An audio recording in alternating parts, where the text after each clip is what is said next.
Ladies and gentlemen, please welcome on stage Bhumi Pednekar with a huge round of applause. And I will request Priyanka Roy to also take a seat. She's the assistant editor of films, The Telegraph, and she'll be in conversation now. And I hand over the session to you, ma'am. I'd just like to start off by saying that in this world of, this cacophonic world that we have, where there is so much noise, thank you for being a voice of clarity and a voice that counts. Let me just start off by, lobbing this in your court. What for you is a sustainable disruptor, and how do you think you fit into that, in your opinion, in your career and in your life, organically or otherwise? Good evening, everyone. Thank you, Priyanka. Thank you, Telegraph. And thank you, everybody in Calcutta. I have always gotten so much love every time I've been to the city. And to me, a sustained disruptor is somebody that is authentic, that stays true to who they are, what they resonate with, because life throws so much towards you. And if you don't succumb to those pressures and still stick by your moral ground, by what your belief system is, I think that's what a sustainable disruptor is. To constantly be at it, to constantly just be the person that you are. I think in the times that we are living, the most difficult thing is to be honest, to be ourselves. Because there's so much noise around us. There are people constantly telling us, you should do this, you should look this way, this is what you should be eating. Because of digital platforms now, there's so much information that comes around to us. I think what's so important is to stop all of that noise, truly understand what your core is, what your purpose is. Recognize your purpose and keep working towards it every day. That's what makes you a disruptor. That's what makes you an icon, actually. You played a woman from a small town who, and you were like, I think, several dozen kgs heavier than what you are, in Dum Laga Ke Haisha, which remains a watermark, a landmark film in not only your career, but a watershed film in the history of Hindi cinema, at least in the last 15 to 20 years. What went through your mind when you did that? I'm sure you could have easily taken the route of doing of having a conventional debut, right? Were there no misgivings at that point of time that I'm starting off with this in an industry which is quick to stereotype? I don't come from a film family. I had nobody dur tak who could have helped me create an opportunity for something that I wanted to do so deeply. So I hustled. I tried everything possible. I started my career being an assistant casting director, even though all I ever wanted to do was act. And I worked my way up. I'm so fortunate that my first film was Dum Laga Ke Haisha. Thank God that happened to me and thank God it was an unconventional role, because that chartered the next 10 years, and thus I'm sitting here in front of all of you. I was in a place at a point where this beautiful script was being made, and they thought, because they'd heard me conduct audition over years, right? So they were like, okay, we think she can act, but does she want to act? Because I never told anybody I want to be an actor. I was an AD in that system. I was an assistant director in that system. And they asked me, and I was like, hell yeah, whatever you need to do, I'll do, because it's a dream. How many people get an opportunity like that? Correct. Yeah. So I wasn't thinking about gaining weight, losing weight, nothing. I said, picture करने को मिल रही है मुझे. Yashraj films की picture, मैं heroine बन जाऊंगी Yashraj films में. मेरे लिए उससे कोई बड़ी बात ही नहीं थी. I was irreplaceable. I wanted to create a niche so strong that they'll be like, नहीं यार, अगर ऐसी film है, if there's a performance, if there's a promise for a performance in a film, they would take me. And that's all I tried. So, and again, I can't dismiss the fact that after my first film, I had phenomenal opportunities that came my way.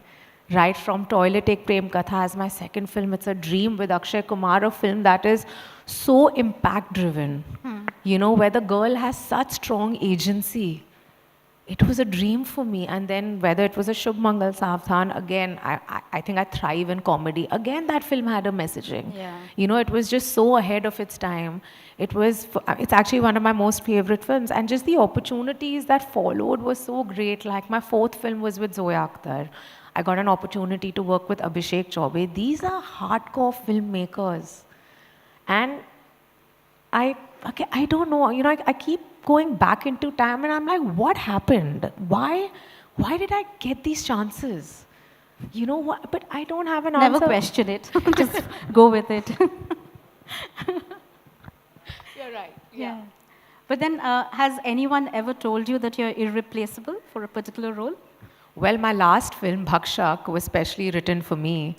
And I remember my director, Pulkit, came to me and he's like, look, मैंने आपके लिए कहानी लिखी है, मुझे नहीं लगता ये फिल्म आपके अलावा कोई भी कर सकता है, मुझे नहीं लगता मेरी वैशाली आपके अलावा और कोई भी हो सकती है. And I turned around to him and I was like, but you know, I have done Heartland cinema. Most of my characters, I'm very proud that most of my characters are set in Heartland cinema.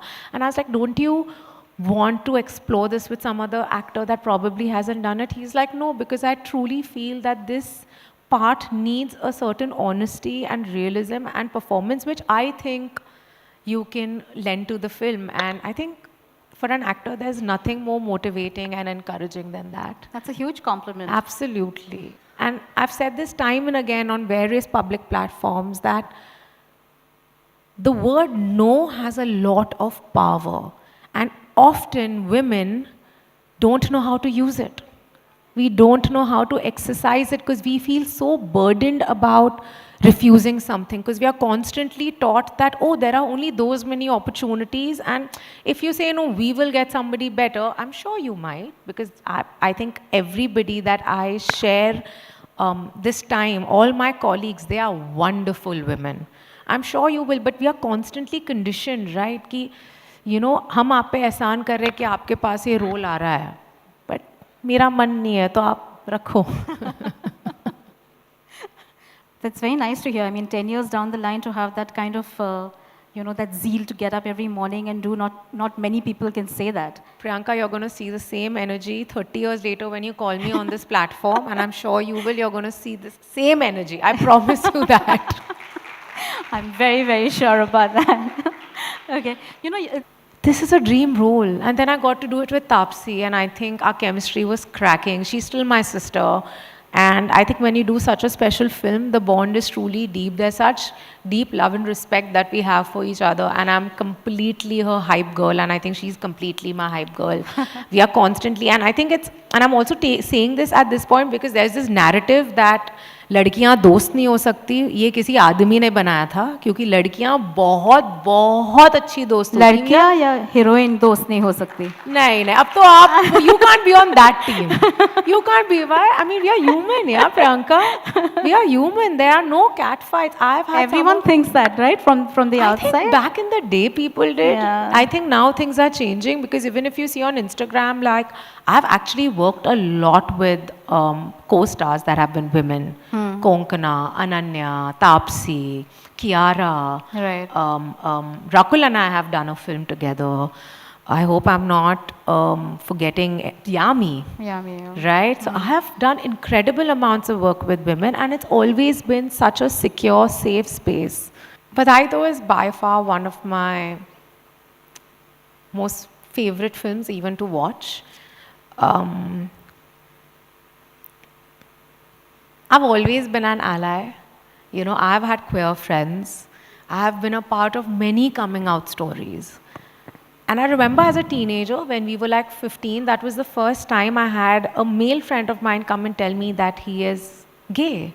And I was like, okay, you know, it's fine. He was bullied and he wasn't really accepted, but we formed a deep friendship. And I remember going and telling my mom, and my mom's like, so? Great, good for him. At least he knows what he wants and who he loves. And I think from then, my perspective has always been that the world needs to be inclusive. We all need to have the right to love who we want. How can we decide what's natural and what's not natural? Who are we to decide that? Absolutely. Yeah. You know, it's the same thing, right? Like they say, oh, naturally women are supposed to be at home, but who are you to decide that? Similarly, who are you to decide whether I should love a man or a woman or what gender I identify with? Another part of your personality, of your persona, is as a climate change warrior, which also kind of fits in so well with the theme that we have. You've always championed sustainability. You've spoken on various platforms and have been, representative of the UN in terms of how we really, really need to save our planet and that it starts from home. How did it start for you? Was it like a specific instance, or is this something that's been ingrained in you from childhood? You're called Bhumi after all. I think my parents just had great intuition. It has to be that. I'm called Bhumi. My sister, who's a lawyer, is called Samiksha, which is like critical analysis. I don't know what what happened to them when they were naming us, but I think I've just grown up in a very empathetic environment. We were constantly taught to give back. I've seen my parents do that since I was very young. So I think it inherently got passed on to me. But my passion for the environment, it happened when I was in school. It started with fear, which I now realize that I had climate anxiety, which is a very real thing. We'll be surprised how many young adults deal with climate anxiety every day, because we are constantly taught that, okay, you know, the climate is changing, the earth is heating up, and they are actually dealing with those repercussions, right? Like, see what happened in our capital. Schools were shut down. That's not okay. Right to clean air is our basic right. How are we taking that away? Good nutrition. We don't have good nutrition in our food. So the world that I grew up in is not the world that my children are going to grow up in, and that's what I'm fighting for. My fight started because I was like, okay, if I truly love my family and if I truly, in the truest way, want to protect them, there is something very large that is happening. Climate change isn't something that's meant for like, fictional stories that you see on screen, apocalyptic world. No, all this is real. I recently in Himachal, there were like massive forest fires. Yes. That looks like an apocalyptic world. There are floods, like unseasonal, torrential rain, crops getting destroyed. So we are really abusing our planet, and absolutely on a policy level, a lot needs to happen, but we can't just put everything onto the government. What are we doing on a personal level? Are we even doing something as simple as segregating our garbage at home? We are not even doing that. No. And then we complain, oh my God, like there are landfills that are as high as, I don't know, kitne feet, as tall as a 10 floored building. Arey, but that's our kachra na that we've generated. What are you doing about it? So we also need strong practices where we as individuals are concerned, and that's why I'm constantly talking about it at every platform, that we all need to understand that this is the largest threat that humanity is dealing with. You've seen a massive shift where consumer behavior is concerned. Yes, of course. You've seen massive conglomerates are today going towards sustainable practices. Why? Because by the end of it, we all need to survive.